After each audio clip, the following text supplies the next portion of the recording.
Hey, what's up YouTube, Visceral Films, and I am back talking to you guys directly this time because I'm going to be breaking down my Iron Man Mark 1 cosplay. This thing took a lot out of me. It it, it was a piece of work, and it is probably the suit that I am most proud of. It won me first in the cosplay contest over at Tampa Bay Comic-Con, which was incredible.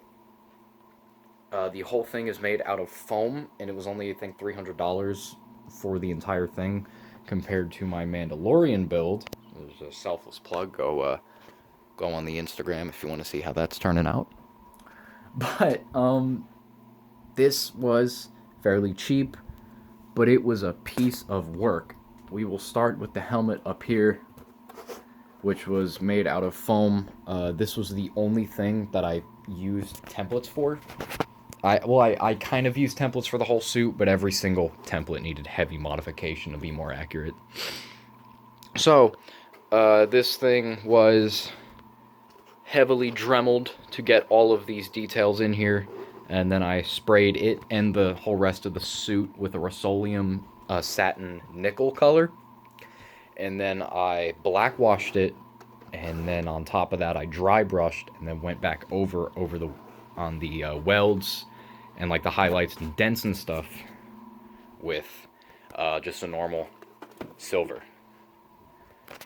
We'll move down to the chest here. This whole thing was built off of an aluminum understructure, which all sat on my traps, which seemed like a good idea at the time, and it worked until I took off the suit after wearing it for 6 hours, which was about as long as I could endure in this thing. It wasn't very hot because there was a lot of cavity space. As you can see, I can stick my entire hand in here, and there are fans. But I couldn't move very well, and I had a good, very patient friend of mine who had to sit and feed me water and food and a hot dog whenever I got really, I needed it whenever I was hungry, thirsty, about to die, all of that stuff. So when I took this thing off, my traps were swollen, so that was nice. But anyway, as you can see as you can't see, sorry, there's some plastic, there's some PVC pieces back there, and those plug into pieces of the armor that kind of keep it in place. And then these arms right here plug in with more PVC, pop on either side, and that keeps that in place. These are all foam fabricated. This sticks to here via Velcro, and then from this aluminum understructure here goes down to more PVC, which connects to the crotch plate right here. And then the back piece, which you can't see at all, but you can see here very faintly. Focus, you prick. Yeah, alright, you can kind of see it there.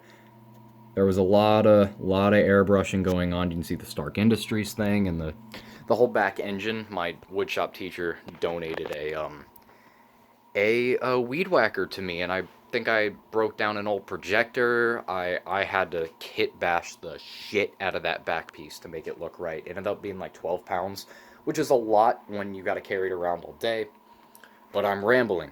This whole thing was foam fabricated, and then I sprayed it with Plastidip and the satin nickel again. The difference here was that I airbrushed red and like discolored metal, and then I blackwashed it immediately after, and it was a fairly cheap acrylic, so what it did was pulled up some of the paint, which kind of made it look more subtle, which was perfect. We go down. In the years previous, I have always had trouble with thighs, because thighs are a weird shape. They're sort of an inverted trapezoid, so as you walk, they work their way down. I wanted to not have that problem this year, and I also couldn't have that problem. As you can see, the inside of there, in my hand, there's a lot of space, and the same concept goes for here, so they couldn't be tight. So what I did was I contact cemented a piece of plywood to the bottom, and then at every joint going up, there was a nut and bolt. unfortunately for my dumbass, I decided not to reinforce this with a piece of aluminum that went through. So sure enough, as the day went on, it broke because I was lazy and wanted to get this done quickly. Not that 4 months was quickly, but it was getting, not towards the end of the build, but I think I was just tired that day because I got pretty burnt out about halfway through the suit, but pushed myself to do it anyway. So that wasn't good. If you ever get burnt out on cosplay, please take a break. It's okay. Come back to it. Take a month, a year, several years. Just don't get burnt out. I had to take a long break once I finished this beast. That said, painting was very fun. There's a ton of discolored metal going on right here. I think I glossed over all the detail here. And that was really fun to do. And then inside, I got to do that rocket, which was awesome. In the boots over here, I had a normal boot, and then underneath went about 20 millimeters of foam, and that got me up to about 6 foot, which was awesome, because I'm normally 5'9", so it made me, even more beefy in this thing. The LED was just a literal tap light diffused with this piece. There are fingerprints all over that, or that is super glue. Yeah, it's super glue. It happens. A lot of little Allen screws, and what are those called? Like the star screws, or the... I'm gonna get crucified in the comments, but tons of these machine screws that went all over the suit, and you can see them over the entire thing, just to make this thing look as mechanical as possible. You got the little penis clasps over there, but I mean, that's pretty much the basic breakdown. If you want in-depth, if you want to see the entire build process over the course of the 4 months, go down to my Instagram in the comments below, because shit, it's been so long since I've done YouTube. You guys are gonna have to excuse my inability to speak coherently. In the description below will be the link to my Instagram. I'm gonna put the helmet back up here, which in a strange way makes the piece look less wide, only because this suit, well, no, that reads pretty nicely on camera, but yeah, I'm very proud of this thing. This was definitely an accomplishment. I literally never want to wear it again, ever, but I'm very pleased with how this whole thing came out. And if you have literally any questions, because I definitely glossed over something. Oh yeah, like this right here, I had to cut a stencil for that.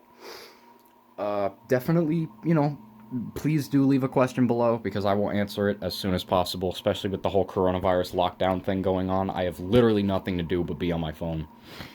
And then one last cool detail, I engraved my logo right there, CCFX. So that's it.